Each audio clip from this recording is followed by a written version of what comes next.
Point हमारे पास था कि हमने कॉग्निटिव लर्निंग असेसमेंट बोला, एंड कॉग्निटिव लर्निंग असेसमेंट को हम बोल सकते हैं कि कॉग्निटिव लर्निंग एबिलिटी और cognitive ability, mental process, thinking skill, इतने नाम से ये टॉपिक आ सकता है। Both learning assessment paper and understanding the self के लिए है। तो इसमें पहला जो पार्ट था, हमने एक स्टेटमेंट दिया, that is cognitive learning is the function. ये बेस्ड करता है या किसी चीज के ऊपर डिपेंड करेगा। तो हर एक पर्सन, जो एक पर्सन रिसीव करे, कोई चीज को रिसीव करना, अंडरस्टैंड करना, एनालाइज करना and reasons information, and information को बताना कि इस इंफॉर्मेशन का कंक्लूडिंग पार्ट क्या होगा, और रिजल्ट आउट करना, और क्या इसका नेसेसरी है कि लास्ट एंड प्रोडक्ट कैसा होगा। तो उस इंपॉर्टेंट पॉइंट पे एक पर्सन कैसे पहले ग्रहण किया, पहले अंडरस्टैंड करेगा, पहले ग्रहण किया, फिर उसके बाद अंडरस्टैंड, फिर एनालाइज, फिर रीजन आउट। तो अब नेक्स्ट पॉइंट पे हमने पढ़ा कि इट इज कंसर्न्ड विथ, ये किसके साथ जुड़ा है, एक्विजिशन के साथ। एक्विजिशन मतलब कोई चीज को आप कैसे ग्रहण कर रहे हो।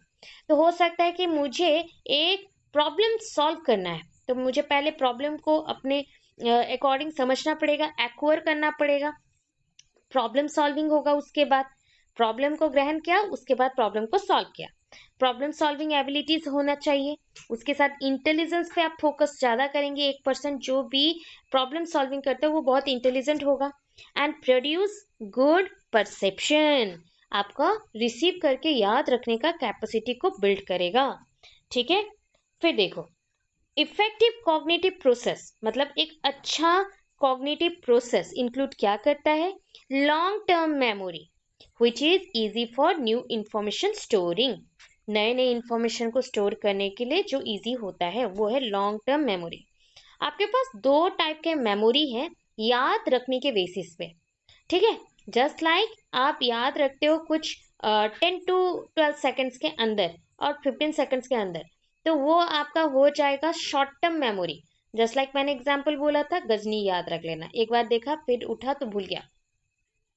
सेम थिंग वैसा और एक है क्या, कि long term memory. Long term memory क्या होता है, 30 सेकेंड से लेके जब आप 1 मिनट तक कोई चीज को याद रखते हो तो वो ऑटोमेटिक आपके स्कीमा में स्टोर हो जाएगा और बहुत लॉन्ग टर्म मेमोरी दे सकता है। तो इस बेसिस पे एक इफेक्टिव कॉग्निटिव प्रोसेस क्या होगा ना, इफेक्टिव कॉग्निटिव प्रोसेस इंक्लूड करेगा लॉन्ग टर्म मेमोरी को। इफेक्टिव कॉग्निटिव प्रोसेस इंक्लूड करेगा लॉन्ग टर्म मेमोरी को which is easy for new information storing. अगर लॉन्ग टर्म मेमोरी है तो ऑब्वियस है नए नए इंफॉर्मेशन यहाँ पे स्टोर होते रहेंगे। अब नेक्स्ट चलते हैं कि एप्लीकेशन ऑफ कॉग्निटिव लर्निंग। क्या है एप्लीकेशन, पहला कॉग्निटिव, ठीक है, तो ये कॉग्निटिव क्या करता है ना, इन्फ्लुएंस करता है लर्निंग को। इसका मेन पर्पस क्या है कि ये इन्फ्लुएंस करेगा लर्निंग को। ऑब्वियस है आपका अगर आईक्यू बहुत अच्छा है और इंटेलिजेंस आप में है तो ऑब्वियस वो इन्फ्लुएंस करता है लर्निंग को, सीखने का कैपेसिटी को आपका बढ़ा देता है। Cognitive development grows with age, जैसे जैसे आप बड़े होते जाओगे उतना ही एबिलिटी आपके अंदर आता जाएगा। कौन सा एबिलिटी, कॉग्निटिव, मतलब स्किल डेवलपमेंट होगा, आप नए नए चीजें सीखना पसंद करोगे। एक मतलब कॉग्निटिविटी के बेसिस पे एक पर्सन बहुत इंटेलिजेंट हो जाता है।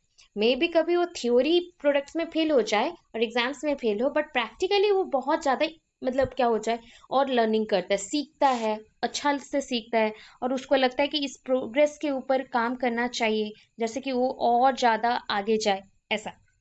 फिर आपका नेक्स्ट पॉइंट आएगा क्या, every individual organises the things in a particular manner. देखो, हर एक इंसान क्या करता है, घर को बिखरा हुआ तो नहीं रखेगा, सजा के रखता है। सेम चीज यहाँ पे भी, जब आपके पास नॉलेज आता है ना, आप कोई चीज नया सीखना चाहते हो, तो वो पर्सन क्या करेगा, जो भी चीज पहले से जानता है उसको अरेंज करके रखेगा। जो भी वो सीखना चाहता है थोड़ा थोड़ा करके जो भी इंफॉर्मेशन मिल रहा है वहां पे वो स्टोर करके रखेगा। New information are easily acquired, अभी बोला था, जिसको आपने बोला एसिमिलेशन, एसिमिलेशन है। तो एसिमिलेशन बोलता है जो भी न्यू इंफॉर्मेशन आएगा वो एक साथ आके एक जगह पे जमा हो जाएगा। तो new information are easily acquired when you have enough previous knowledge related to this. आप कैसे एक चीज को जल्दी से सीख लेते हो, अगर उस चीज से रिलेटेड कोई इंफॉर्मेशन पहले से आपके सर पे है और दिमाग में है, आपके नॉलेज में है, तो आप न्यू इंफॉर्मेशन को इजीली एक्सेप्ट और एक्वर्ड कर लेते हो। ठीक है। Individuals control their own learning, individual अपने लर्निंग प्रोसीजर को कंट्रोल कर सकते हैं। Learning doesn't mean academic learning, learning मतलब होता है कोई चीज को सीखना, नए नए चीजों को सीखना। ठीक है, उसी के बेसिस पे अब आता है हमारा next heading, that is the thinking skill.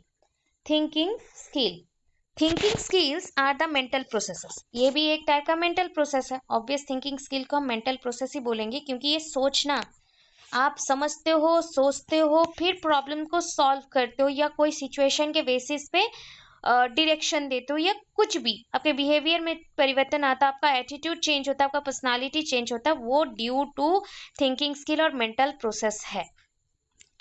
ठीक है, इस प्रोसेस को हम इम्प्लिसिट बोलते हैं। इम्प्लिसिट मतलब जो आपके अंदर से आपको एक्टिवेट करे। Thinking skills enable us and integrate each new experience into the schema। ये जो थिंकिंग स्किल है वो क्या करता है ना, इंटीग्रेट करते हैं नए एक्सपीरियंस को स्कीमा में। जो भी आपने नया चीज सीखा उसको स्कीमा में डाल दिया। अब स्कीमा तो जानते हो, स्कीमा मतलब ब्रेन में जो छोटे छोटे नॉलेज यूनिट्स हैं। थिंकिंग स्किल और किस में हेल्प करता है ना, थिंकिंग स्किल बहुत हेल्प करता है प्रॉब्लम सॉल्विंग में, डिसीजन मेकिंग में, आस्किंग क्वेश्चंस, क्वेश्चन पूछ के फिर डाउट क्लियर करना है, कंस्ट्रक्ट प्लान्स, प्लान्स बनाने में, इवेलुएट आइडियाज, जो भी आइडियाज है उसको इवेलुएट करना, नेक्स्ट ऑर्गेनाइज इंफॉर्मेशन, इंफॉर्मेशन को ऑर्गेनाइज करना, एंड क्रिएट ऑब्जेक्टिव्स, ऑब्जेक्टिव्स को बनाना, क्रिएट करना। डेफिनेशन क्या है, एक पर्सन है मोहसिन, अकॉर्डिंग टू मोहसिन 1967 में इन्होंने एक डेफिनेशन दिया थिंकिंग के ऊपर, और थिंकिंग स्किल के ऊपर बोल सकते हो। Thinking is a implicit problem solving behaviour. अभी बोल के आई थी क्या है, अंदर का पॉइंट है, और जहाँ पे आप कोई चीजों पे फिक्स हो उसको ही लेके आगे बढ़ना चाहते हो, उसके साथ थिंकिंग करना चाहते हो, तो thinking is a implicit problem solving behaviour. Thinking is a implicit problem solving behaviour, problem solving behaviour. Implicit is a, sorry, thinking is a implicit problem solving behaviour, इससे आपका प्रॉब्लम सॉल्व होता है। ठीक है, नेक्स्ट चलते हैं types of thinking. ठीक है, टाइप्स ऑफ थिंकिंग, पहला दो टाइप बोल देती हूँ, बहुत सारे टाइप्स हैं। हम आज कन्वर्जेंट डाइवर्जेंट तक एंड कर लेते हैं, उसके बाद कल कंटिन्यू करेंगे। कन्वर्जेंट एंड डाइवर्जेंट क्या है आप लोग ऑलरेडी जानते हो। कन्वर्जेंट मतलब होता है एक पॉइंट से निकला और बहुत सारे पॉइंट्स मिल गए। अभी सिंपल से समझते हैं। डाइवर्जेंट में क्या है कि आप बहुत सारे क्वेश्चंस के एक पॉइंट पे पहुंच गए आंसर लेके। ठीक है, तो एक होता है वन टू मेनी और दूसरा होता है मेनी टू वन। ठीक है, convergent thinking is type of thinking that involves most effective answer to a problem. मतलब बहुत अच्छा अगर आंसर ढूंढना है तभी कन्वर्जेंट को चूज करना चाहिए, क्योंकि कन्वर्जेंट सारा चीज को क्या कर देता है, एक जगह पे ले आता है। तो ठीक है, convergent thinking is a type of thinking that involves most effective answer. Converge बोल रहा है ना, तो डायग्राम से समझते हैं कि कन्वर्ज का मतलब क्या है। ये है कन्वर्ज। ठीक है, मतलब ऐसा बोल सकते हैं कि मेनी प्रॉब्लम्स वन सोल्यूशन, बहुत सारे, मेनी टू वन अभी बोला था ना, तो ये आपका मेनी टू वन है। उसका ऑपोजिट डाइवर्जेंट सुना होगा, वन टू मेनी, एक से शुरू किया बहुत सारे में आ गए, वन टू मेनी, तो many to one, one to many, ऐसा है। अभी देखो डाइवर्जेंट एंड कन्वर्जेंट में क्या हुआ, देखो जब बोला गया कि वन टू मेनी पॉइंट्स में जाना है, तो ऑब्वियस है मेरे पास ऑप्शन है, ऑप्शन है किसका बोल रही हूँ, डाइवर्जेंट का, कि मैं, मेरे पास एक प्रॉब्लम है, एक प्रॉब्लम का मैं 5 सोल्यूशन निकाल सकते हूँ। पर कन्वर्जेंट में बोला ऑपोजिट, जितने भी प्रॉब्लम्स हो, जितने भी आपके पास आइडियाज हो, सारे प्रॉब्लम्स का आइडियाज लेके आप अपने डेस्टिनेशन पॉइंट तक पहुंचेंगे और आंसर तक पहुंचेंगे। दैट मीन्स एक ही आंसर फिक्स रहेगा, इसलिए चूज करना पड़ता है अच्छा सा आंसर। फिर डाइवर्जन में लिखा है कि it is a type of thinking that involve generating creative ideas. Obvious है, एक पॉइंट से बहुत सारे में जा रहे तो क्रिएटिव आइडियाज तो आएंगे, मेनी पॉसिबल सोल्यूशन आएगा, एक ही चीज का बहुत सारे सोल्यूशंस मिल जाएंगे। इधर क्या था, मल्टीपल क्वेश्चंस का एक ही आंसर है, इधर क्या है, मल्टीपल सोल्यूशंस है एक ही प्रॉब्लम का। ठीक है, नेक्स्ट चलो, कन्वर्जेंट में क्या आया ना, there is only one right solution. याद रखना, वन टू मेनी और मेनी टू वन, ऐसा आपको चूज करना है। यहाँ पे हमेशा जब वन सोल्यूशन है तो याद रखना कन्वर्जेंट। जब वन टू मेनी बोले, बहुत सारे सोल्यूशन, डाइवर्जेंट आएगा, बहुत सारे सोल्यूशन, डाइवर्जेंट आएगा। अब आता है convergent thinking uses deductive reasoning. Deductive मतलब नेगेटिव करते करते जाएगा, मतलब 10 पॉइंट है, जो कैरेक्टर पसंद नहीं आया माइनस माइनस माइनस करते जाएगा, डिडक्टिव। ये ऑपोजिट आएगा इंडक्टिव। इंडक्टिव डिडक्टिव होता है opposite to each other, inductive मतलब आगे बढ़ाते लेके जाएगा कि और कुछ करो। नेक्स्ट कन्वर्जेंट बोलता है कि इसको कम समय चाहिए, क्योंकि बहुत सारे क्वेश्चंस के एक ही आंसर वो मिलाती है, तो ये बहुत कम टाइम चाहिए, मतलब चाहिए। इट टेक्स मोर टाइम, इसको बहुत ज्यादा टाइम चाहिए, ठीक है, क्योंकि एक क्वेश्चन का मल्टीपल सोल्यूशन निकाल रहा है। Next evaluates and refines option. ये क्या कहते हैं, आपके पास बहुत सारे ऑप्शंस हैं, उसको चूज करते करते करते करते एक पॉइंट तक पहुंचना है, तो रिफाइन कर रहा है। बट ये क्या कर रहा है ना, जितने हिसाब से पॉसिबल कैरेक्टर आ सकते हैं, पॉसिबल स्टेटमेंट्स आ सकते हैं, वहां तक करना है। नेक्स्ट आपका नेक्स्ट पॉइंट है कन्वर्जेंट में use to focus on one solution. ये ज्यादा से ज्यादा एक ही सोल्यूशन में फोकस करता है। बट आपका डाइवर्जेंट क्या बोलता है, ये ब्रेनस्टॉर्मिंग एंड क्रिएटिविटी में यूज होता है।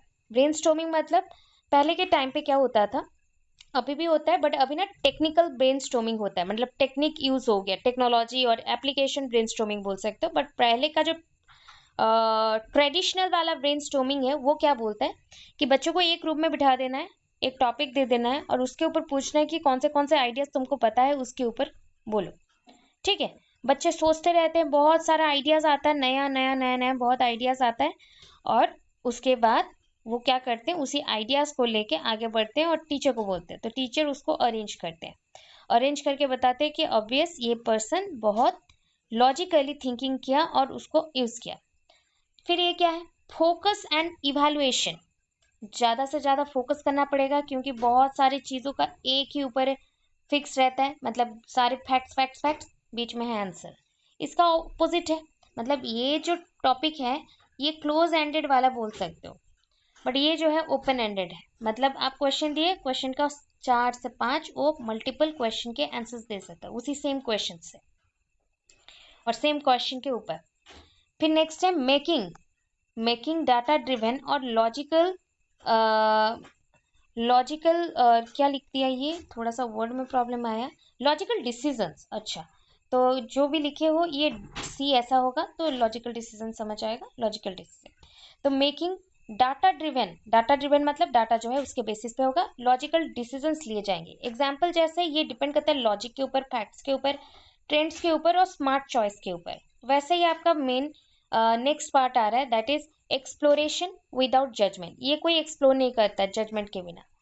फिर नेक्स्ट देखते हैं, नेक्स्ट पॉइंट पे आता है कि कन्वर्जेंट क्या है, we have only one choice, एक ही चॉइस है मेरे पास, and is to choose right और रॉन्ग आंसर, उसी में हम राइट और रॉन्ग आंसर ढूंढते हैं।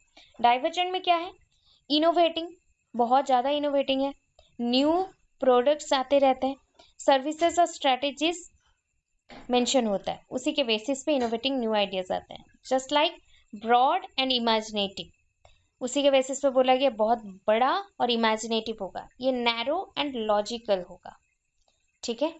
क्या हम क्लियर हैं?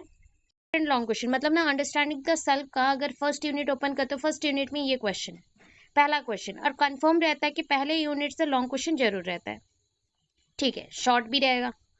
तो अगर बोलोगे कि मैम इसको हम और शॉर्ट कर दे, तो नहीं होगा, नहीं होगा, क्योंकि आपको कुछ ना कुछ मटेरियल चाहिए। अगर मटेरियल अभी से और शॉर्ट कर दोगे तो ऑब्वियस है कि एग्जाम में उसका भी आधा हो जाएगा, तो मटेरियल शॉर्ट मत करना, क्योंकि बहुत सारे शॉर्ट क्वेश्चन उनमें से है।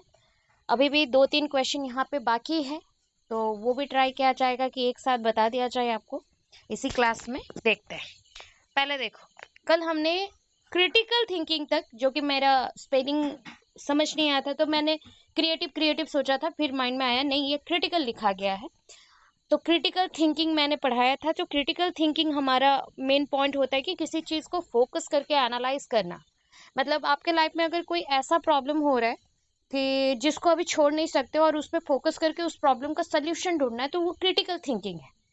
जो थिंकिंग के ऊपर आप बहुत मेजरली मतलब ये करते हो, वेट करते हो, उसके ऊपर फोकस करते हो। जैसे ये सोच लो ये आपका क्रिटिकल थिंकिंग चल रहा है और ये आपका सोल्यूशन देगा। अगर इस थिंकिंग के साथ कुछ चल रहा है, creative thinking side by side चल रहा है उसके साथ, और उसके साथ ही चल रहा है, तो ये क्रिएटिव हो गया। ठीक है, बीच में रह गया आपका क्रिटिकल थिंकिंग। क्रिटिकल थिंकिंग को माइंड से हटा नहीं सकते हो, बट क्रिएटिव थिंकिंग ऐसा है कि सडनली कहीं पे जा रहे हो तो उससे भी आपको कुछ आइडिया स्किल्स मिल सकते हैं। अब लैटरल थिंकिंग कैसा है? ऐसा है, लैटरल थिंकिंग कुछ ऐसा है। ठीक है, इसको लैटरल थिंकिंग बोल सकते हैं कि साइड बाय साइड आते जा रहे हो, जाते जा रहा है, आ रहा है माइंड पे, कर रहे हो, फिर चला गया, तो वो हो गया लैटरल थिंकिंग। ठीक है, तो ये आपका याद रखना, ये एल है। और अगर नहीं समझ आ रहा, फिर से क्लियरली हम ड्रॉ एक कर दे रहे हैं।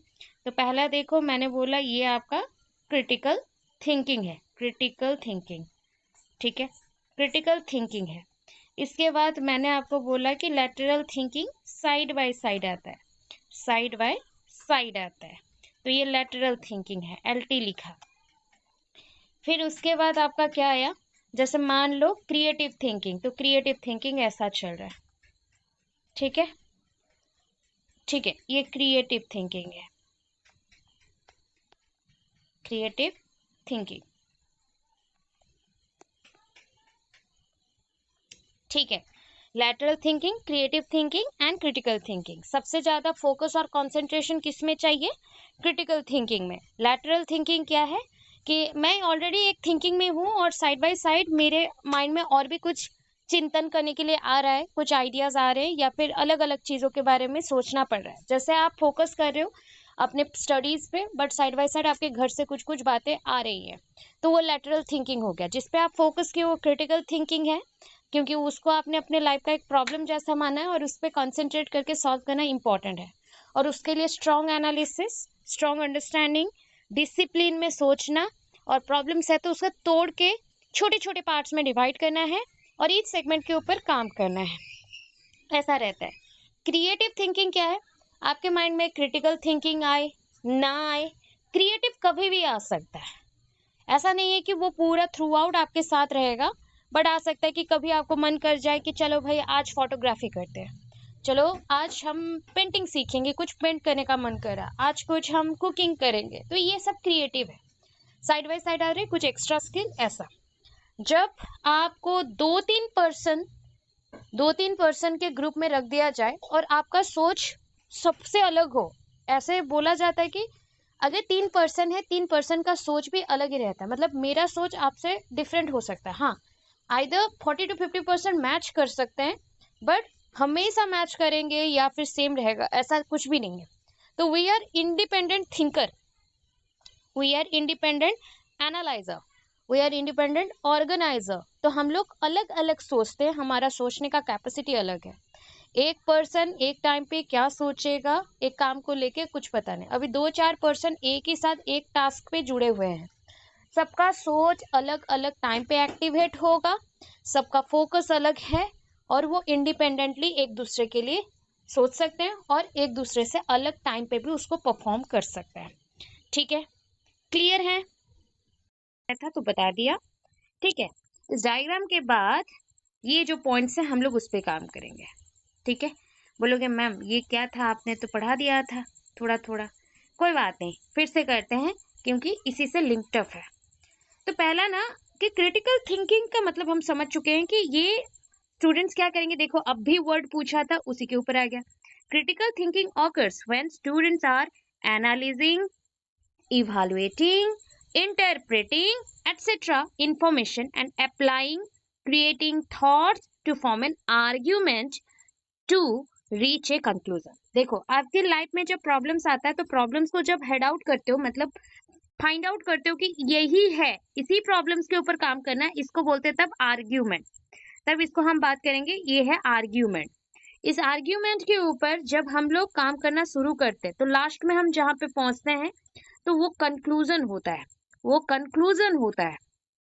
ठीक है, तो उसके लिए क्या क्या करना पड़ता है ना, एनालाइज करना पड़ता है, इवालुएट करना पड़ता है। देखो एनालाइज मतलब हर एक चीज को डिटेल देख के समझना, इवालुएट करना मतलब उसको हम मार्किंग करेंगे, वैल्यूएशन करेंगे, जजिंग करेंगे। इंटरप्रीट, इंटरप्रीट मतलब उसको व्याख्या करना, मतलब उसको डिटेल में बताना।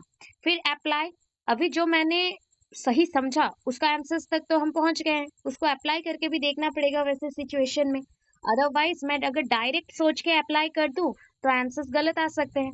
फिर आता है क्रिएटिंग, फिर उसी के बेसिस पे हमने पूरा कंप्लीट थॉट्स बनाया, और थॉट से हम कहाँ से कहाँ तक पहुंचे, आर्ग्यूमेंट से कंक्लूजन तक पहुंचे।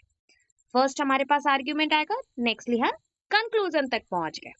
अब चलो, in simple words, critical thinking is self direction. ये जो वर्ड्स हैं इसको याद रख लो बाबा, ये 4 वर्ड्स हैं जो कि सेल्फ सेल्फ सेल्फ सेल्फ है। तो एक सेल्फ किसके साथ जुड़ा है, 4 पॉइंट के साथ जुड़ा है। पहला है सेल्फ डायरेक्शनल, ये डायरेक्शनल हो गया। फिर सेल्फ डिसिप्लिन्ड हो गया, डिसिप्लिन्ड हो गया। मॉनिटर्ड हो गया, खुद को खुद मॉनिटर्ड करोगे, मॉनिटर्ड। एंड सेल्फ करेक्टिव हो गया, मतलब करेक्शन से करेक्टिव हो गया। अब ये क्या बोल रहा है कि डायरेक्टिव, डिसिप्लिन, मॉनिटर, करेक्टिव।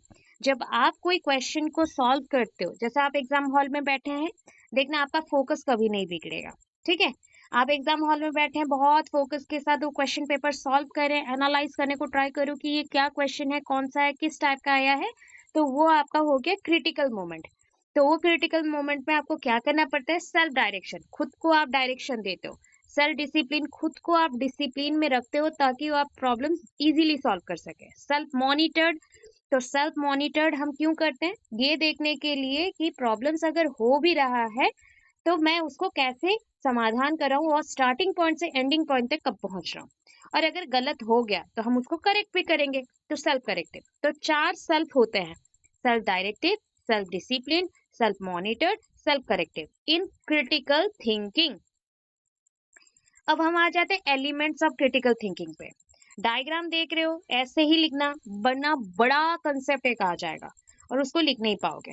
ठीक है, पहला point, identification of premises and conclusion. Premises का मतलब क्या है पता है, नहीं बोलते प्रीमियर लीग, प्रीमिसेस। प्रीमिसेस का मतलब होता है, मैं अगर बोलूं our school premises include this much of area, अब क्या होगा बताओ।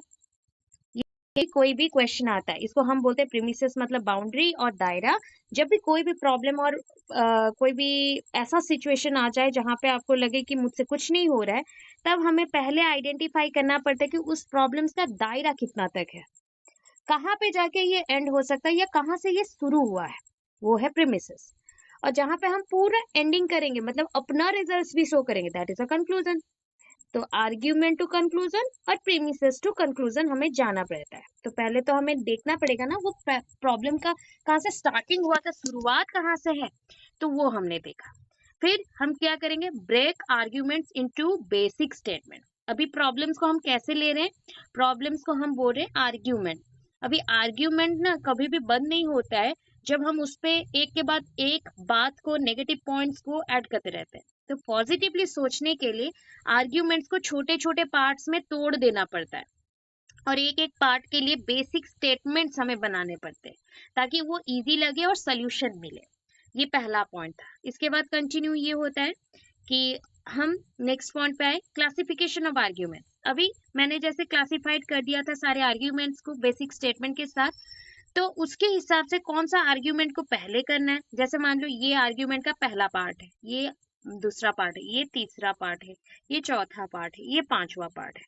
तो हमको यहाँ तक पहुंचने के लिए 1 2 3 4 से गुजरना पड़ेगा। तो क्लासिफाई करना पड़ेगा पहले प्रॉब्लम्स के छोटे छोटे पार्ट्स को।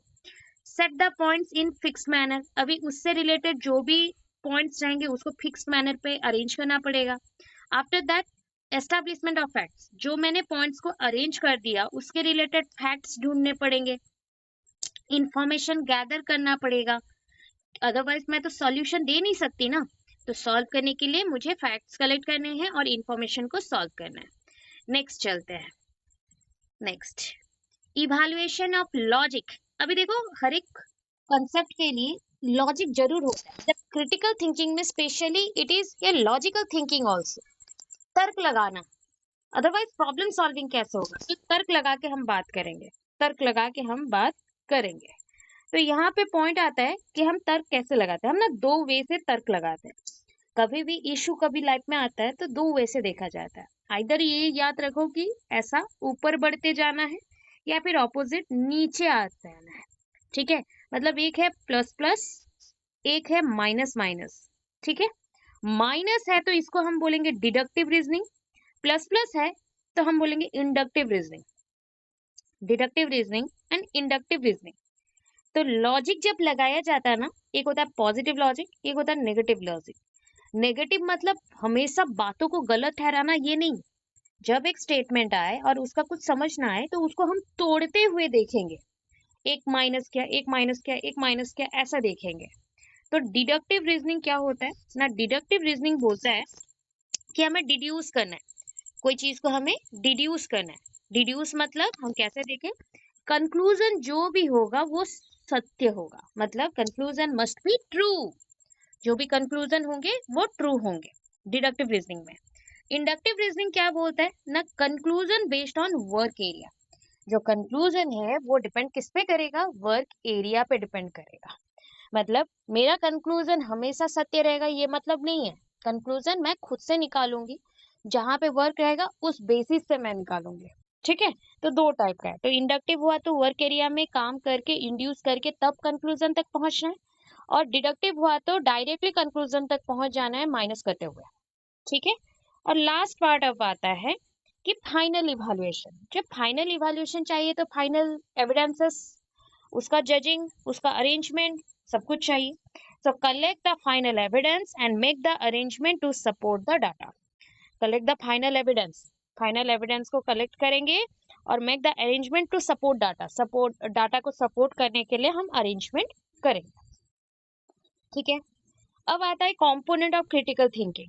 क्रिटिकल थिंकिंग कौन से पॉइंट्स के ऊपर डिपेंड करता है, कौन से पॉइंट्स पे ये डिपेंड करता है ना, based on your own believes and values. पहला तो है क्रिटिकल थिंकिंग सबके लिए डिफरेंट है। मैंने बोला था अभी कि मेरा सोच आपके सोच से डिफरेंट हो सकता है। तो ये किस पे डिपेंड करेगा, बिलीफ। आप किस चीज पे बिलीव करते हो, किस पे नहीं, कौन से वैल्यूज पे बात करते हो, कौन से पे नहीं। तो बिलीव्स एंड वैल्यूज, तो based on your own belief, वो based on your own believes and values. फिर नंबर टू आता है चैलेंजेस एजम्पशंस। कौन से चैलेंजेस है, चैलेंजेस एजम्पशंस।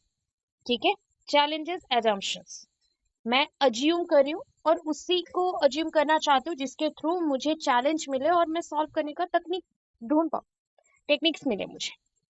फिर है कंसीडर आर्ग्यूमेंट्स। नेक्स्ट पॉइंट में क्या बोला, आर्ग्यूमेंट को कंसीडर करते हैं तभी तो जाके चैलेंजेस को पूरा करेंगे। पहले मैंने बिलीव किया कौन सा सही है और कौन से को वैल्यू देना है वो देखा। सेकंड में मैंने बोला कि चैलेंजेस लेना है, चैलेंजेस अज्यूम करना है।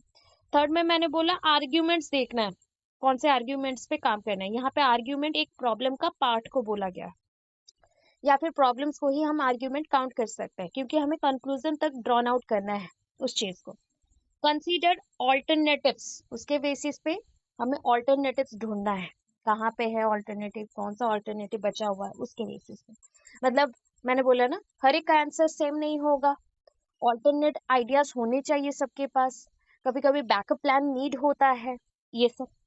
Know the source of information, अभी जो मेरे पास एजम्पशंस हैं उसके बेसिस पे सोर्स ऑफ इंफॉर्मेशन के बारे में भी जानना पड़ेगा, कौन सा इंफॉर्मेशन है और कहाँ से आया है, उसका मेन पॉइंट कहाँ पे है, कहाँ से इसका उत्पत्ति और ओरिजिन है वो जानना पड़ेगा।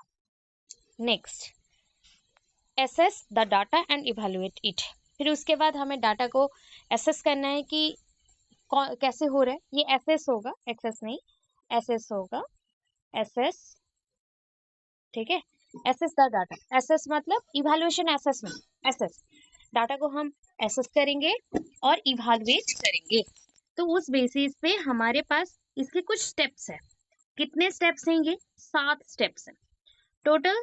We have 7 steps, 7 steps. तो हम ऊपर से देख रहे हैं। ठीक है, analysing, applying, discrimination, information seeker, logical thinking, ठीक है, प्रेडिक्टिंग, ट्रांसफॉर्मिंग नॉलेज। ठीक है, क्या हो गया देन, हम बोल सकते हैं अदिल पिटी। ठीक है, अदिल पे पॉइंट आउट करो, ऐसा आप एक बना सकते हो और कर सकते हो। अब क्या है, पहला में एनालाइज करना, फिर क्या है, अप्लाई करना, फिर जब अप्लाई करने के बाद आपको डिफरेंसेस पता चले तो उसके बेसिस में आप क्या करोगे, डिस्क्रिमिनेशन, भेदभाव करके पता करना कि कौन सा सही कौन सा गलत, उस बेसिस पे। फोर्थ पॉइंट पे है इंफॉर्मेशन सीकर, मतलब सर्चिंग फॉर एविडेंस, एविडेंस ढूंढना। इंफॉर्मेशन सीकर बोला ना, आपको अगर कोई चीज सोल्यूशन करना पड़ेगा ना, आप जरूर इंफॉर्मेशन ढूंढेंगे। अगर कोई चीज का सोल्यूशन नहीं चाहिए तो जिंदगी में आप उसका इंफॉर्मेशन एविडेंस नहीं ढूंढेंगे। फिफ्थ में आया लॉजिकल थिंकिंग, लॉजिक लगाना। सिक्स्थ में आया प्रेडिक्टिंग, मतलब वन काइंड ऑफ हम प्लान्स बनाएंगे और अज्यूम करेंगे, प्रेडिक्शन करेंगे कि इसका रिजल्ट क्या हो सकता है। सेवेंथ में आया ट्रांसफॉर्मिंग नॉलेज, नॉलेज को बनाएंगे, ट्रांसफॉर्मिंग नॉलेज। तो कन्वर्टिंग द थिंग्स, मतलब चीजों को बदलेंगे, तभी जाके वो प्रॉब्लम का सोल्यूशन होगा। तो फिर से कर लेते हैं, analysing, applying, discriminating, information seeker, logical thinking, predicting, transforming knowledge. ठीक है, 7 पॉइंट्स है। और ये एक्सपेरिमेंट और ये जो पूरा डायग्राम है और ये जो पूरा कंसेप्ट है, किसने डिस्कवर किया, डिस्कवर्ड बाय स्कीफर, स्कीफर, स्कीफर एंड रूबिनफील्ड, रूबिनफील्ड, स्कीफर एंड रूबिनफील्ड। ठीक है, स्कीफर एंड रूबिनफील्ड। ठीक है, क्या हम इतना clear? Critical thinking over. Next thinking आता है प्रॉब्लम सॉल्विंग। एक्चुअली कर सके तो हम लोग पूरा लॉन्ग क्वेश्चन कर सकते हैं, प्रॉब्लम सॉल्विंग का पूरा लॉन्ग क्वेश्चन, डिसीजन मेकिंग का पूरा लॉन्ग क्वेश्चन, बट ना एग्जामिनर उतना सारा थिंकिंग को एक साथ दे सकता है, एज अ लॉन्ग क्वेश्चन दे सकता है। तब के लिए आपको रेडी रहना चाहिए। जैसे पहले हम 2 पढ़ चुके थे, डाइवर्जेंट कन्वर्जेंट, उसको कंपेयर करके, और डाइवर्जेंट कन्वर्जेंट में ही 2 वर्ड्स और आते हैं। आप अगर समझना चाहो तो बहुत अच्छे से समझना, वीडियो देखना, फिर समझ जाओगे। डाइवर्जेंट कन्वर्जेंट में ही हम लोग यूज किए थे इंडक्टिव एंड डिडक्टिव को, और इंडक्टिव डिडक्टिव जहां पे लग गया तो हमारे और 2 वर्ड्स आ जाते हैं, एनालिटिक एंड सिंथेटिक। तो वो दोनों भी इस बार मुझे समझाना है क्योंकि एग्जाम्स आ रहे हैं, तो समझा दूंगी ये पोर्शन कंप्लीट के बाद, याद दिलवाना मुझको, ठीक है। तो प्रॉब्लम सॉल्विंग आता है हमारा next topic. Problem solving is the act of defining a problem. पहले तो हमेशा याद रखना है कि आपके पास कुछ है, इशू या कोई प्रॉब्लम, उसको फाइंड आउट करो। बहुत लोग को ये भी नहीं समझ आता कि उनके साथ प्रॉब्लम है, नहीं पता चलता, because they think that this is the normal process और procedure what happened with them, जो उनके साथ हो रहा है वो नॉर्मल चीज है ना। पहले तो उसको एक प्रॉब्लम जैसा थिंक करो और उसको छोड़ो नहीं कि प्रॉब्लम खुद से सॉल्व होगा। कोई चीज खुद से सॉल्व नहीं होता, विद रेस्पेक्ट टू टाइम कोई चीज सॉल्व नहीं होता, वो दब जाता है। सोल्यूशन दे दोगे, आपका माइंड रिलैक्स हो जाएगा, बार बार आपको वो ख्यालात नहीं आएंगे कि इस प्रॉब्लम का सोल्यूशन मैं दे नहीं पाया आज तक। तो ऑलवेज याद रखो, कोई भी प्रॉब्लम आए तो उसको पहले फाइंड आउट करो कि क्या प्रॉब्लम है, किस टाइप का प्रॉब्लम है, किस कैटेगरी का प्रॉब्लम है, लाइफ से रिलेटेड है या पेरेंट्स से रिलेटेड है, स्टडीज से रिलेटेड है या अपना ओन पर्सनल एरिया से रिलेटेड है, वर्किंग जोन से रिलेटेड है, कौन से पॉइंट ऑफ व्यू में ये प्रॉब्लम आया है, ये डिफाइन करना जरूरी है।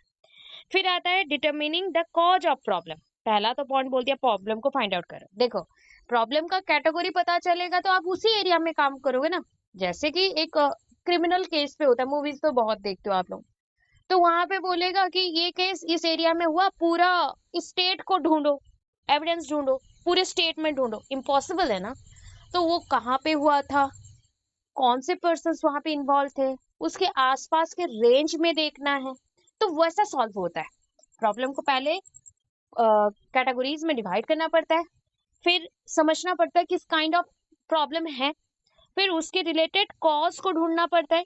देखो, कॉज सही है गलत है ये नहीं पता, बट कॉज तो कुछ है, कोई तो कारण होगा जिसके वजह से ये प्रॉब्लम हुआ है। तो हम जब पूरा कंप्लीटली किसी चीज को नहीं पता है तो हम प्रेडिक्ट करते हैं, अज्यूम करते हैं, जैसे बोलते हैं ना, लेट ये हो गया एक्स, लेट ले लो ये हो गया वाई। तो वैसा अज्यूम करना पड़ता है कि ये कॉज हो सकता है, ये सारे रीजंस हो सकते हैं।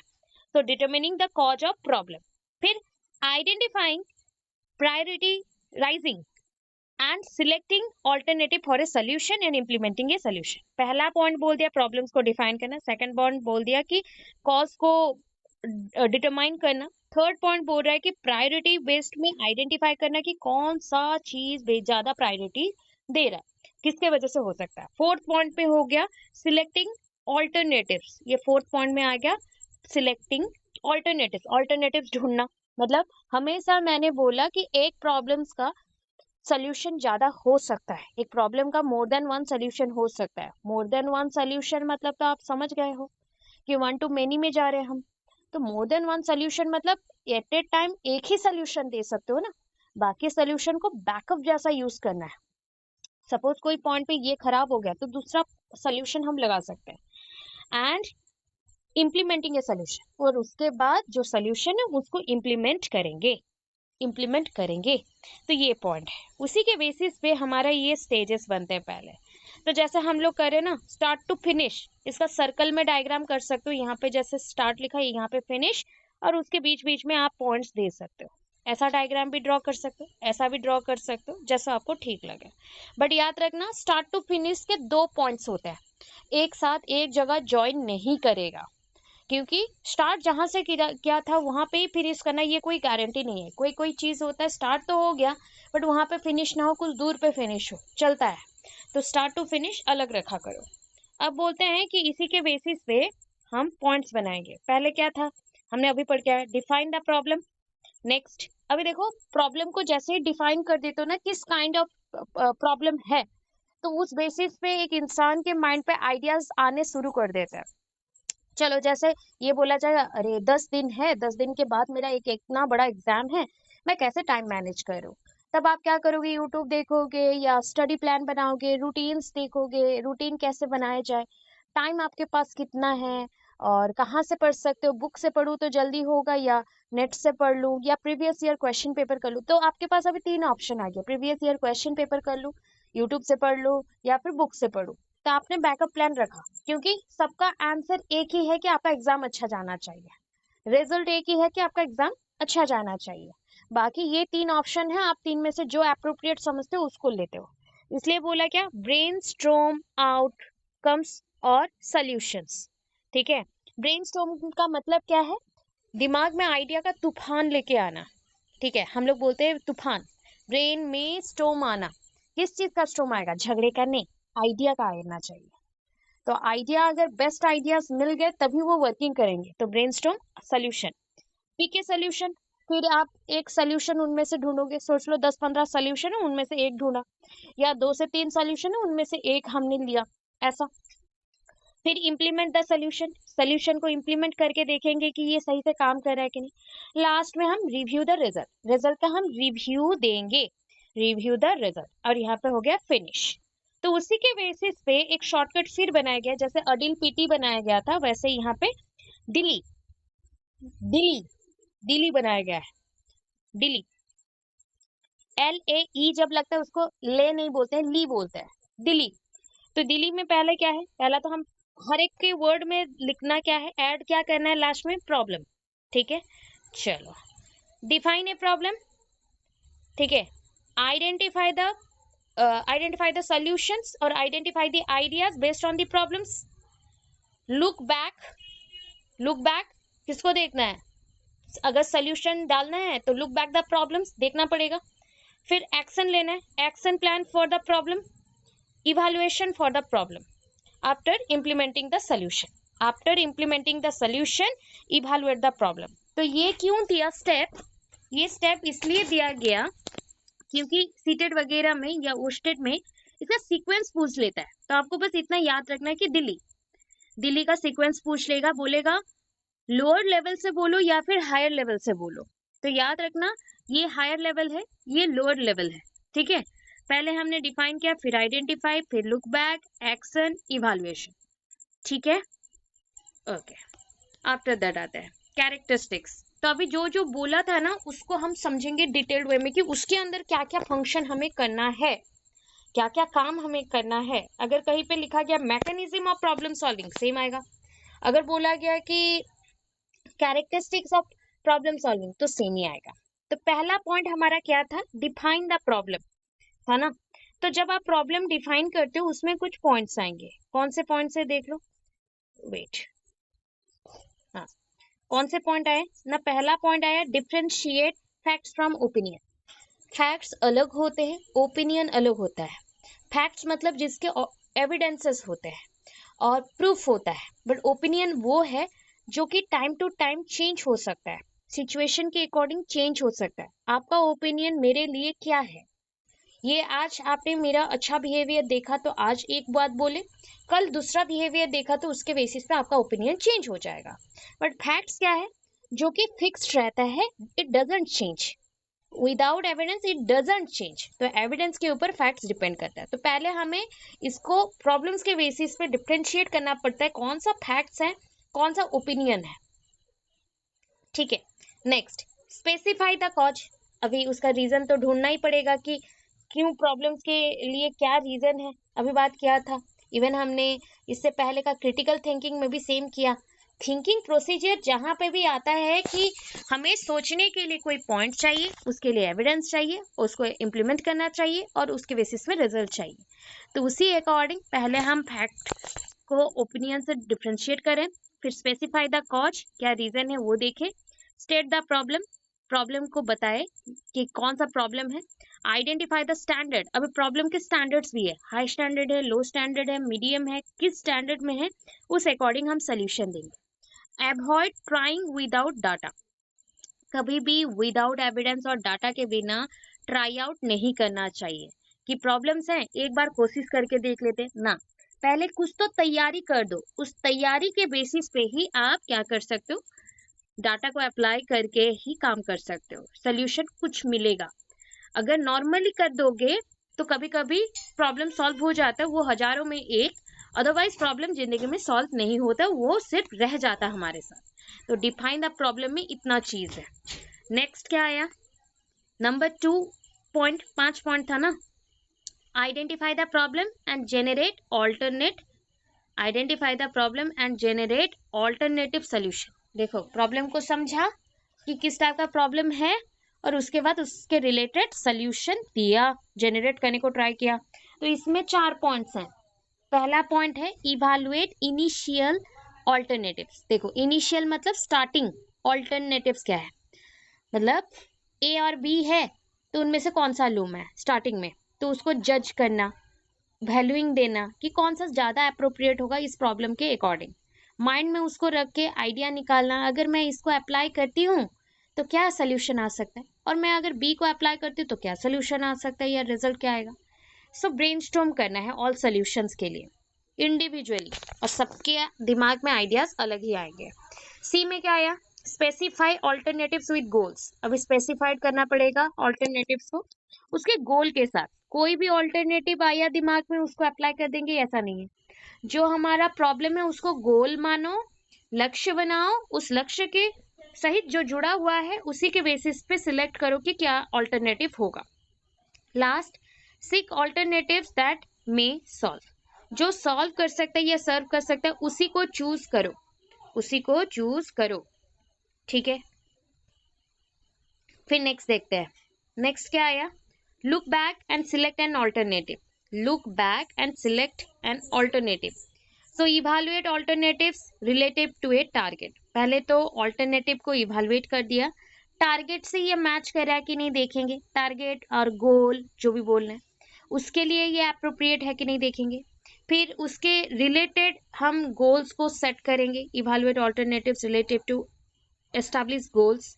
फिर हम आए evaluate both proven and possible outcomes. देखो प्रूवन मतलब अभी मैंने जो डाला उसके बेसिस पे एक सोल्यूशन मिल गया, तो हम सोच रहे हैं कि इस प्रॉब्लम का सोल्यूशन यही होगा ना। कभी कभी क्या होता है कि दो तीन ऑप्शन से भी प्रॉब्लम सोल्यूशन हो जाता है, बट कौन सा सबसे ज्यादा अप्रोप्रिएट है उसके लिए हमें जो चीज प्रूव्ड हो चुका है वो और जो पॉसिबल आउटकम्स है वो दोनों को देखना पड़ेगा।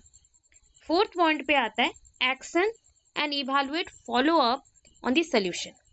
एक्शन भी होगा, एक्शन लिया, काम करके दिखाया, evaluate follow up on the solution. तो पहला क्या है? प्लान करना, इंप्लीमेंट करना, प्लानिंग किया एंड इंप्लीमेंट किया। फिर क्या है ना? Gather feedback from all affected areas, जो भी आपके एरिया थे जिस पे आप काम कर रहे हो उस एरिया से, अफेक्टेड एरिया से आप इंफॉर्मेशन को फीडबैक गैदर करो, उस फीडबैक इंफॉर्मेशन को गैदर करो, मतलब कलेक्ट करो। ठीक है। एक्सेप्टेंस, अभी मैं जो चीज को समझ रही हूँ कि उस फीडबैक के अकॉर्डिंग, एविडेंस के अकॉर्डिंग ये पॉसिबल है, उसको हमने एक्सेप्ट किया। Seek acceptance.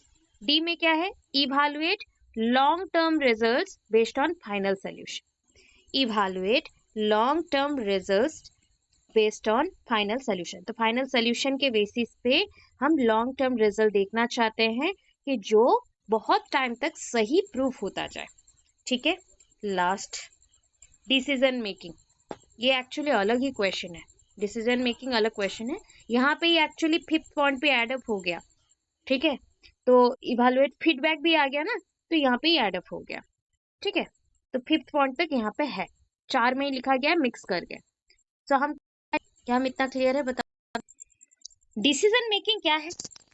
अरे बहुत ही सीधे तरीके से बोला गया कि डिसाइड करके लास्ट एंड पॉइंट तक पहुंचना है, that is called decision making. अभी एक हिंट देती हूँ, इसका इंट्रो अच्छे से कर लेना, इंट्रो डेफिनेशन अच्छे से कर लेना।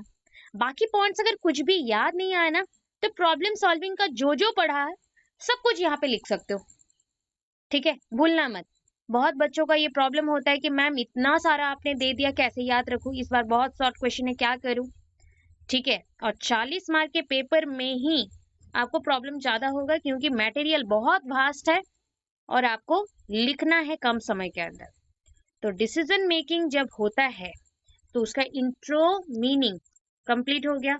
देखो इसमें क्या आया, स्टेप्स। अगर मैं स्टेप्स के अकॉर्डिंग दिखाऊं तो ये स्टेप्स याद करना है। पार, नदियों पार। ठीक है, ऐसा याद रखो।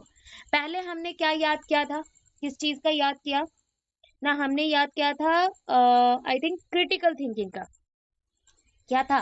दिल पिटी था। फिर हमने याद किया प्रॉब्लम सॉल्विंग का, जो था दिल्ली। अब आया हमारे डिसीजन मेकिंग का, पार। पार, PPARR। क्या है? P फॉर परसेप्शन, फिर एक P आया priority, A for acceptability, R for risk, R for risk and R for resource. उसके साथ यहाँ पे एक इंपॉर्टेंट चीज है, दैट इज कॉल्ड 5C था हमारे पास एक्शन प्लान में। जो एक्शन रिसर्च था ना, उसके प्लानिंग में हमारे पास 5C होते थे। कॉन्सिडर, याद होगा आपको, कॉन्सिडर करना, कंसेप्ट को समझना, ऐसा ऐसा था। यहाँ पे हमारे पास 6C है, 6Cs है। तो आप बोलोगे मैम ये सब हम तो भूल जाएंगे, प्रैक्टिस कर लेना, बिकॉज ये दो दो पेपर के लिए है ना, शॉर्ट क्वेश्चन के लिए है, दो दो पेपर का। और अगर सब मिलके आ गया तो लॉन्ग क्वेश्चन जरूर बनेगा। ठीक है। 6C, construct, compile, collect, compare, consider, commitment. ठीक है, हम फिर से करेंगे रिपीटेडली। फिर है टाइप्स ऑफ डिसीजन मेकिंग। अब अगर आपको लगा कि ma'am component of decision making क्या होगा, प्रॉब्लम सॉल्विंग का सारा कंपोनेंट्स लिख देना या कैरेक्टर सारा लिख देना, सेम है। ठीक है। और types of decision making, basic decisions, administrative decisions, personal decisions, policy of decisions, individual and group decisions, routine decisions, adaptive decisions, इतने हैं। 7 डिसीजंस टाइप है। Decision making is not easy, it is also categorized on the basis of field areas and on the basis of solution, alternative solution, whatever you collect from the evidences. On the basis of your problems, you collect from the evidences and you categorize or organize all the data and put it in your problem, so that result will be decided by you, and after that you give the feedback by own. It is called self assessment, also one kind of self assessment. So start करते हैं decision making, आज complete कर लेंगे। चलो time है, अभी भी हो जाएगा। डिसीजन मेकिंग क्या है? The process of examining your possibilities options. Decision making ना, तो बहुत बच्चे ना कंफ्यूज होते हैं, I am also confuse in many areas कि whether I am selecting this point और दिस पॉइंट, ये सिलेक्ट करूँ, दिस करूँ या दैट करूँ, कौन सा करूँ, I am very confused. So I have to collect all the evidences based on the solution also, which is very appropriate for this situation. if situation is okay and evidences are proved, hence we can use this alternatives in every point. Okay तो decision making यही examine करता है, मतलब decision making ना किसी का self assessment को show कर रहा है कि वो उसने कितना मेहनत किया है उसमें. Problem solving is a last option of anything, मतलब कैसे प्रॉब्लम का सोल्यूशन देना है. बट आफ्टर प्रॉब्लम सॉल्विंग अगर कोई आता है वो है decision making. So problem solving आगे आ जाएगा, डिसीजन मेकिंग उसी प्रॉब्लम के बेसिस में लास्ट में आता है. Decision making is one kind of feedback process. It is including various points, evidences, anything. मतलब ये डिपेंड करता है कोर्स ऑफ एक्शन के बेसिस पे. आप ऐसे ही ऐसे किसी प्रॉब्लम का सोल्यूशन नहीं दे सकते हो. You collecting the information, you are collecting the information, gathering, organizing, evaluating, judging, comparing them, comparing the all data on the basis of problems areas, and after that choosing a course of action. उसके basis पे आप course of action को choose करते हो. Course of action क्या है? जो कि आपका प्रॉब्लम है और जहां पे आप अप्लाई करेंगे उस बेसिस को बोलते हैं. अब चलते हैं.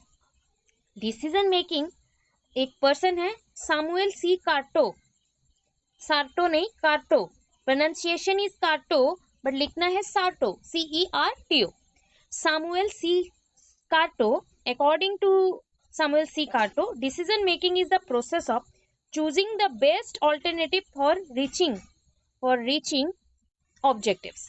उद्देश्य के पूर्ति के लिए सही ऑल्टरनेटिव को चूज करना और उसी के प्रोसेस को कहा जाता है डिसीजन मेकिंग. ठीक है, अब चलते हैं नीचे.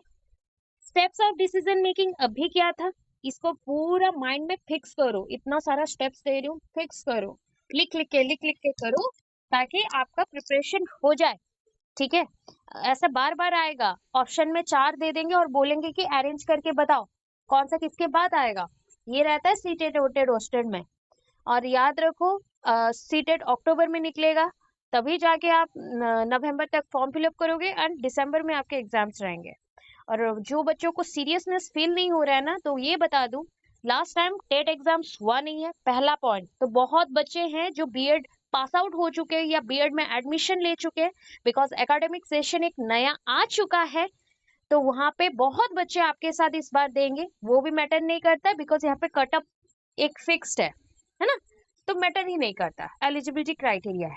सेकंड पॉइंट, टेट एग्जाम्स को सुप्रीम कोर्ट ने आपका लागू कर दिया है कि अप टू 12th तक के जॉब के लिए, मतलब आपको टीचिंग का जॉब चाहिए तो आपको बाउंड और मैंडेटरी है कि टेट क्लियर करना पड़ेगा. वो चाहे एस्टेट हो, मतलब स्टेट टेट हो बीएड के लिए, या फिर डीएलडी के लिए ऐसा चाहिए, या फिर सीटेट हो, तो कंपलसरी ग्राउंड पे चाहिए. ठीक है, उड़ीसा में बहुत जगह पे दोनों मांगते हैं, तो ये याद रखो. थर्ड पॉइंट बोलती हूँ कि लास्ट टाइम एनालिसिस करके दिखाया गया था, सेंट्रल गवर्नमेंट ने दिखाया था, आपके 13 से 14 लाख बच्चे पेपर 2 अप्लाई किए थे, उनमें से 1 लाख बच्चे ओनली क्लियर कर पाए. ठीक है, ओनली 1 लाख बच्चे क्लियर किए और बाकी के 11-12 लाख बच्चे फेल थे. तो सोच लो क्वेश्चन का लेवल क्या रहेगा. It is not only simple OSTET exam where the cutoff is very low. ठीक है, जिसको आप लोग इजीली क्रैक कर लो. And question paper is also very easy. बहुत लोगों को लगता है कि ओस्टेड का question paper very difficult, ma'am बहुत प्रॉब्लम हुआ ऐसा. No, question paper is very easy as compare to CTET. CTET is very difficult. ठीक है, इसलिए माइंड में ऐसा सारा चीज रखो कि यहाँ पे जो भी पढ़ रहे हो ना, अप टू लास्ट पॉइंट तक वो सब कुछ इस बार एग्जाम में है. तो ऑटोमेटिक इसको प्रिपेयर करोगे तो आपका सीटेट ओटेड रोस्टेड का प्रिपरेशन है. बार बार समझा रही हूँ और नहीं समझा सकती, थोड़ा माइंडफुली पढ़ो. बीच में देखा था बहुत कम बच्चे ज्वाइन कर रहे थे, इसलिए बोल रही हूँ. पढ़ना नहीं है, क्लासेस ऑफ कर देंगे. पढ़ना है, अच्छे से पढ़ाई करो, क्योंकि ये एक प्रोफेशनल कोर्स है बस. इसमें इतने क्लासेस का कोई नीड नहीं है. बट अगर आपको पढ़ना है, आपका इंटरेस्ट देख के ही पढ़ाई होगा. ठीक है, क्योंकि एक साथ आपका प्रिपरेशन बहुत चीज़ों में है. फिर लास्ट क्या होगा पता है, घर पे कुछ प्रॉब्लम हो गया, आपका प्रिपरेशन नहीं हो पाएगा, मैम टाइम नहीं हो रहा है, कैसे पढ़ाई करूँ. बहुत आते हैं ऐसे, बहुत सारे मैसेजेस आते हैं कि मैम कैसे पढूं, क्या ये एक बुक से सब कुछ हो जाएगा. कोई गारंटी है क्या एक बुक्स सब कुछ को प्रिंट करके आपके पास पूरा प्रेजेंट कर दे? इम्पॉसिबल है ना। सोचो, बीएड का पूरा पढ़ाई, डीएड का पूरा पढ़ाई एक साथ माइंड मैप्स बना के छोटे छोटे पार्ट्स में वो पूरा दे देगा, वो 300-400 रुपया की बुक में। इम्पॉसिबल चीज को हम पॉसिबल नहीं कर सकते। तो आपको जो बोला जा रहा है, बहुत सारे चीज, ये जो मैंने पार पढ़ाया आज, अदिल पीटी पढ़ाया, ठीक है, दिल्ली पढ़ाया, ये कुछ नहीं रहता है। सीटेट के बुक्स भी मेरे पास है, ओटेट के भी, ओस्टेट के भी है। उड़ीसा का कोई भी ऐसा यूट्यूबर नहीं है जिन्होंने ये सारा चीज को डिटेलली लिखा है एक बुक में, कुछ भी नहीं है। ठीक है, तो आपको पढ़ना ही पड़ेगा और टॉपिक ढूंढ ढूंढ के पढ़ना पड़ता है। कभी कभी ऐसा है कि रिलेटेड टॉपिक से भी क्वेश्चंस आते हैं, तो हम नहीं बोल सकते कि जो सिलेबस में है वही आएगा, क्योंकि आपने ऑलरेडी बीएड पढ़ लिया है। तो सिलेबस से, जो उनका सिलेबस रहता है उससे बाहर रिलेटेड टॉपिक से भी क्वेश्चन रह सकता है। इतना ही आपको बोलना था। अब सुनो, आराम से पढ़ो, बहुत ज्यादा डिस्टर्बेंसेस हो रहे क्लासेस में, इसलिए बोल रही हूँ। पार, ठीक है, पार क्या था? पहले तो कोई चीज को हम रिसीव करते हैं, जैसे मैंने आज बोला और आपने सुना, परसेप्शन। तो पहले हम परसेप्शन करेंगे, फिर आएगा, परसेप्शन तो कर लिया, क्या आप पूरे दिन में जो देखते हो सब चीजों को माइंड में रिसीव कर लेते हो? नो, हम प्रायोरिटी देते हैं, कौन सा इंपॉर्टेंट है उसी को सिप करेंगे। फिर आता है ए फॉर एक्सेप्टेबिलिटी, ग्रहण करना, जो चीज को मैंने प्रायोरिटी दिया उसी को मैंने एक्सेप्ट किया, तो एक्सेप्टेबिलिटी। आर फॉर, कभी कभी सोल्यूशन निकालने के लिए रिस्क तो लेना ही पड़ता है, विदाउट एनी रिस्क कभी भी हम सक्सेस नहीं पा सकते। लास्ट, रिसोर्स, जरूर देखना, बड़े बड़े बिजनेसमैन भी लास्ट तक पढ़ाई करते हैं। वो स्टडी कोई एकेडमिक स्टडीज नहीं है, सर्टिफाइड कोर्स नहीं है, बट वो खुद को एंगेज रखते हैं, दिमाग में और ज्यादा काम करवाते हैं दिमाग को, जैसे best decisions, best policy, best working condition में वो रह सके। तो इसलिए रिसोर्स जरूर होना चाहिए। एक पर्सन जो रिसोर्सफुल है वो कभी भी मतलब बैड कंडीशंस में रहेगा नहीं। जो रिसोर्सफुल पर्सन है, जिसके पास बहुत ज्यादा नॉलेज है, हमारे पास जीरो है, ठीक है, बहुत जो ज्यादा नॉलेजेबल पर्सन होता है, तो ऑब्वियस है ना, एक फील्ड में बुरा हुआ तो दूसरे फील्ड में अप्लाई कर लेगा, दूसरे फील्ड अप्लाई नहीं कर पाए तो तीसरे में कर लेगा। तो रिसोर्स चाहिए। तो perception, priority, acceptability, risk and resources, ठीक है। अभी देखो 6 C's, क्या है 6 C's? हमने अभी किया था कंस्ट्रक्ट, कंस्ट्रक्ट मतलब निर्माण करेंगे। तो कभी भी अगर डिसीजन लेना है तो पहले तो जो चीज के ऊपर डिसीजन ले रहे हो उसका क्लियर पिक्चर आपके माइंड में होना चाहिए। तो कंस्ट्रक्ट ए क्लियर पिक्चर, पहले निर्माण करेंगे एक क्लियर पिक्चर। फिर नंबर 2, कंपाइल, कंपाइल समझते हो, एक के ऊपर एक को अरेंज कर देना, हम स्टैक भी बोलते हैं, अरेंज कर देना, दैट इज कॉल्ड कंपाइलिंग। बोलते हैं ना, ये फाइल सारी को कंपाइलिंग कर दो, तो this photos are very important, so compiling it and send me in JPG format or all the documents what I have needed, so please compile it and send me। तो ये चीजों को compile कर दो, एक जगह पे अरेंज कर दो, कंपाइल। कंपाइल क्या करेंगे, यहाँ पे हम लिस्ट ऑफ रिक्वायरमेंट्स, जो हमारी जरूरतें हैं उसके बेसिस पे। नेक्स्ट, कलेक्ट, कलेक्ट क्या करना है, इंफॉर्मेशन, किसके बेसिस पे, जो हमें रिक्वायरमेंट है उसके बेसिस पे, उसके जरूरत के हिसाब से, नीड के हिसाब से ऑल्टरनेटिव्स सिलेक्ट करना है। तो collect information on alternative that need the requirements, ठीक है। फिर क्या है, कंपेयर, कंपेयर करना। अब तो ऑल्टरनेटिव्स तो मिल गए थे ना, सो हम कंपेयर करना शुरू करेंगे रिक्वायरमेंट के बेसिस पे, कौन सा ऑल्टरनेटिव ज्यादा सुइटेबल है, ठीक है। फिर है consider, consider what might go wrong, हम इसे भी देखना पड़ेगा, कौन सा अप्लाई कर दिया जो गलत हो गया, क्यों गलत हो गया, क्या मेरा ऑप्शन चूज करना गलत था। तो ये भी जानना पड़ेगा कि क्या गलत हो सकता है। हमेशा माइंड में 90% पॉजिटिव रखो, 10% नेगेटिव रखो। वो 10% नेगेटिव ही आपको इगोइस्टिक बनने नहीं देगा कभी भी। आपसे गलतियां होती हैं, हो सकती है, होगी, होना भी चाहिए, नहीं तो आप भगवान बन जाओगे।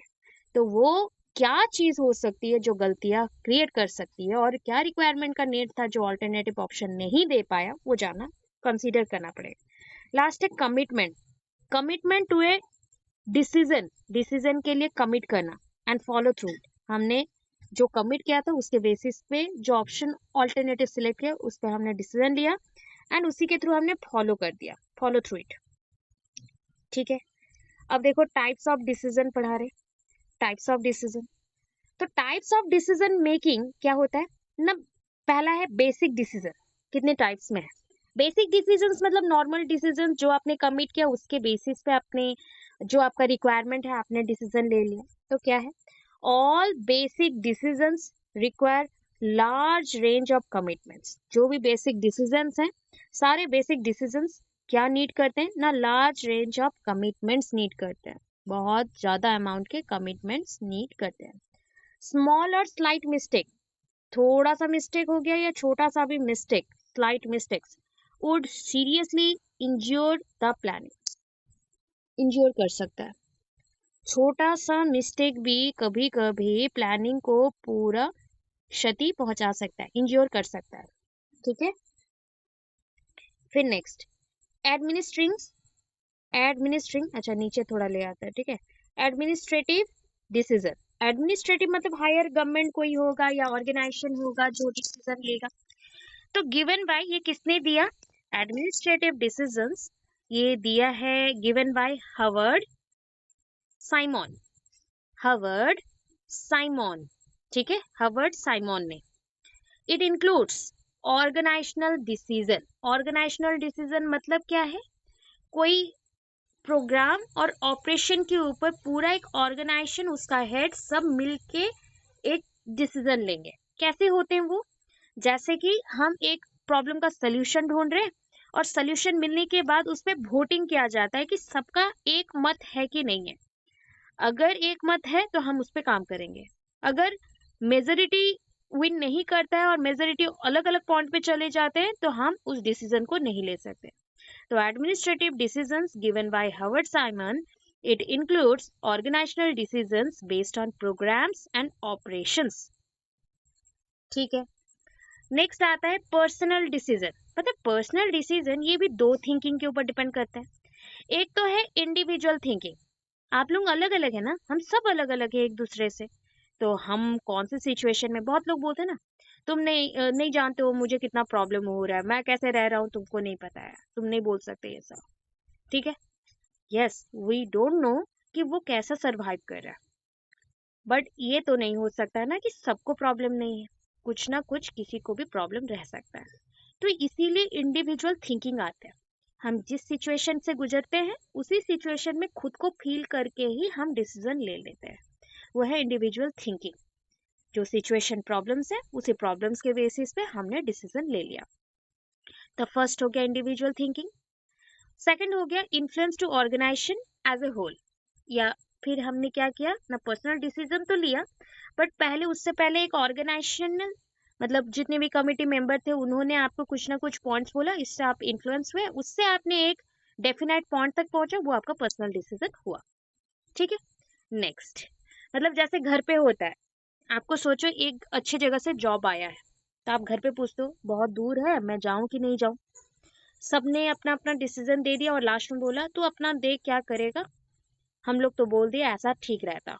सब कोई कुछ बोले हाँ कुछ बोले ना, वो लोग मिलके आपका डिसीजन नहीं दे रहे, वो लोग अपना अपना पॉइंट ऑफ व्यू दे रहे। लास्ट में आपको जो सही लगा आपने अप्लाई करके सोचा कि ऐसा होगा, किसी से गाइड लिया, एविडेंस लिया कि ये सही जगह है क्या, वहां पे सब कुछ मिल जाएगा, सब सोचते हुए आपने एक पॉइंट तक पहुंचा और अपना डिसीजन दिया। तो वो आपका था influence to organisation as a whole. अब नेक्स्ट आता है फोर्थ नंबर पे पॉलिसी ऑफ डिसीजन। ऑब्वियस है, जो टॉप डेलीगेट्स होते हैं, एलिगेट्स नहीं है ये डेलीगेट्स है, ठीक है। डेलीगेट्स मतलब ऑर्गेनाइजेशनल मेंबर्स, जो बड़े बड़े मेंबर्स होते हैं कोई भी ऑर्गेनाइजेशन के, वो जो मिल के डिसीजन ले उसको बोलते हैं policy decisions are taken by top delegates. Number fifth individual and group decision. Individual तो अभी समझाया था, the decision taken by an individual known as individual decision. The decision taken by group is called group decision. तो दो type के ही हो सकते हैं, एक ग्रुप में मिलके काम करना, कोऑपरेटिवली कोलैबोरेटिवली डिसीजन लेना, वो ग्रुप डिसीजन है। इंडिविजुअली खुद से जो आप ले रहे हो, खुद से सोच समझ के जो डिसीजन लिया वो आपका है। मतलब अगर आपको रिस्क होता है कोई भी चीज का तो उसके लिए जिम्मेदारी आपकी है। ग्रुप डिसीजन में आपका जिम्मेदारी रिस्पॉन्सिबिलिटीज डिवाइड हो जाता है। नंबर 6 आता है रूटीन डिसीजन। रूटीन बोला क्या? तो this type of decision made when problems are relatively well defined and common. Routine decision, मुझे पता है कि हर दिन इसी प्रॉब्लम से गुजरना है, तो अगर सेम प्रॉब्लम से हर दिन गुजरना पड़ेगा तो मैं रूटीन बना लेता हूँ, उसी के हिसाब से काम करूंगा. तो this type of decision made when problems are relatively well defined and common. Last, adaptive decision, मतलब जैसा प्रॉब्लम देखा वैसा सोल्यूशन दिया. जो बोलते हैं ना, जिस देश जाओ वैसा भेस ले लो, वैसा. जिस देश गए उस देश का खाना खाया, भेस लिया, वैसा. तो जैसा आपका प्रॉब्लम है उसी के बेसिस पे आपने ऑल्टरनेटिव सोल्यूशन ढूंढा, जो कि अनयूजुअल भी हो सकता है, पार्शियली अंडरस्टैंड कर सकते हो या कंप्लीटली. उसी के बेसिस पे आपने अडेप्ट किया, ग्रहण किया उस चीज को, और डिसीजन आपने दिया उस प्रॉब्लम के रिलेटेड. ठीक है, this is all about decision making. Problem solving के सारे कैरेक्टर्स डिसीजन मेकिंग में जा सकते हैं. प्रॉब्लम सॉल्विंग का जो डायग्राम था, स्टार्ट टू फिनिश वाला डायग्राम, वो डिसीजन मेकिंग में अप्लाई होगा. ठीक है, उसको इसमें भी ड्रॉ कर देना, उसको इसमें भी ड्रॉ कर देना, बार बार बोल रहे हैं. इसे छोड़ के जो हमारे पास लैटरल थिंकिंग, इंडिपेंडेंट थिंकिंग, ये सब है, उसको हम कल के क्लास में कंटिन्यू करेंगे, क्योंकि मुझे थोड़ा कलेक्ट करके देना पड़ेगा, इसमें नहीं है तो मैं दूंगी, उसके बाद पढ़ाऊंगी. क्या हम इतना क्लियर है?